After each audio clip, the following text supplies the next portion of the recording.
สัมยอดอ้าวสวัสดีทุกคนครับก็จะมาเชิญวันนี้เราจะเยกเล่นไปโชว์น้องไก่น้องงัวเน่าก็ติไปโชว์อย่างโมเทาแล้วเราเลยการตาและตาแย่ไหนเปิดเราจะเยกได้เหตุกอกระปุนเนาะโดงกุกไหวมาต่อเราจะเหนี่ยวร้องเกดนะไปโชว์ไปไอ้ปั๊มเนาะก็เราจะเยกก็ติไปดัดต้อมตัวเองทำไมแต่เล่ไปทอดทุเสียงบนนะสบายต่อที่กี่ก็วายเลยอยู่ได้แต่ไปทอดที่ไปให้มันบนเราจะเยกแต่กบนี่ผู้ช่วยมาวันนะเหนี่ยวก็ติไปดัดต้อมแม่ได้แต่ไปยี่โมวันนะไปต่อยที่บัดลอยเจแต่เราจะเล่นเปิดกับมุจอไอ้เนี่ยร้องขลัดคอมันนะโชว์ดัดต้อมได้ให้โมได้เปิดก็วายตัวเองนี่กี่เชียนะออดนะไอ้เนี่ยก็ตีปุยติดวอยนะตาที่ปุยกลิงปอกได้ยิงกับมุจอเราลอยในแจกเลยออดมันแต่จับงอนเอาก็ซ้ำติดจุดลอยเราแต่เยอะลอยในหมู่ทางก็ที่ไหนมันแบโจเลตนะโจถูออดนะลอยหมู่ทางที่ก่อบัดประซอนรางงัวนะปอกอะไรงัวนะหมู่งัวหมุนอยู่ดีประแวงจุดลอยแจกต่อเกลือเกิดไปเลยโชว์นกแรงกับไปแต่ละป้ายเราแต่เยอะแช่กับไปจะเลยเงี้ยประทงได้ถูกลายเมียได้ไปซึ่งโจลนสิงไก่นั่นแหละนะอย่าป้าแต่แต่หนาวที่ได้มองนะแย่เกิดนะอยู่ในประทงนี่นกมันที่มีแนวซึ่งโจหึกไว้เราแต่เยอะปอกแจกแต่โซนแจกก็ได้ทอดได้เปรตแต่นะไอ้เนี่ยก็ที่ไปซึ่งโจมีแนวที่ก่อน้องแย่เกิดนะต่อที่กลางเปิดเปิดกับหมู่จอเราแต่เยอะต่อที่ไก่ปอกแจก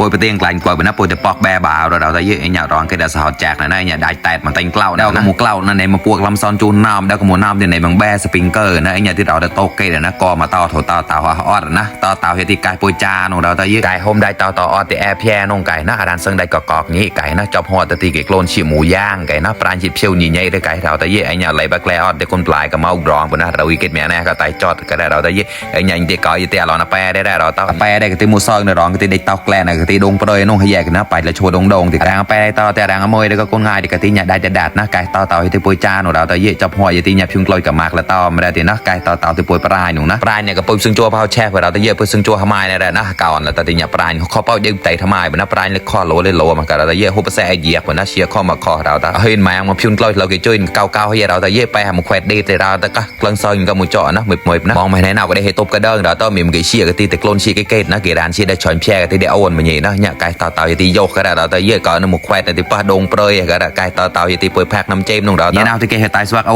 ซาตานกับเราไม่โดนแพ็กชิมาต่อปลันได้เชียร์ข้อมาข้อได้เข้มข้นมันน่าได้เข้าได้เชียร์ในมันก็เราได้เยอะเชียร์สายนะเราต้องมีเกยเชียร์จ้ำไตจอดมันก็แห่ที่จ้ำหลังนะเชียร์ข้อมาข้อนะไก่เราต้องน้ำเจมกับเปิดแพ็กต่อไอ้ที่พิงกลอยกับเปิดเคปจิกรอนนะถ้าต่อที่เชียร์กันในนะเราต้องไอ้ปั๊มเราเชียร์นะเชียร์ปั๊มยีเชียร์ไม่ยังนะเชียร์ข้อมาข้อเราต้องพิงกลอยที่เปิดเกยพิงเนี่ยแม่นะพิงเนี่ยแม่ที่ได้มาเงาเหรอเชียร์ให้ข้อไปเราต้องอยู่ไปรำพิงกลอยสวักปราณที่ได้เปิดเกยได้มีตำเก่าเด็กนะได้โกกที่สันคอนะเชียร์ข้อมาข้อนมเลยนมนะกลอยเนี่ยไหนไม่ยี่เราต้องปราณในต่อได้มาเงาหัวนะเชียร์ข้อไอ้ปั๊มเราเชียร์เราต้องเยอะข้อมาข้อต่อเต้านะไก่เพิ่งเชียร์ยังก็มูจ่อเราต้องเยอะข้างในไปร้านนะผักกาดหอมปั๊มเรานะเชียร์ข้อมาข้อโซนเลยโซนกรอบมากับเราต้องแช่กันที่ปุ่นแต่กระดก็ได้กระแอบมาเนี่ยนะเดี๋ยวจอดแล้วอีกลายมีนู่นข้างในปั๊มเราก็ตีข้างในแค่มากับร้านเชียร์แต่แปะตัวนะเราต้องเยอะต่อแล้วใกล้ๆแต่มาต่อไปเลยปั๊มไตจอดกับเชียร์เราต้องนะคลิปมูนเอาก็เฮกเชียร์เปิ้งเราต้องเยอะเชียร์มูกระแทนนั่นแหละนะไก่เพิ่งเชียร์ยังก็มูจ่อเราต้องเยอะแต่จอดคลิปในที่พันเดอร์ไลเดอร์แชร์กันอย่างนะตั้งเกาหนกได้เล็บกอมสหอดเกาตั้งเการาฮาวขอบคุณมากๆครับ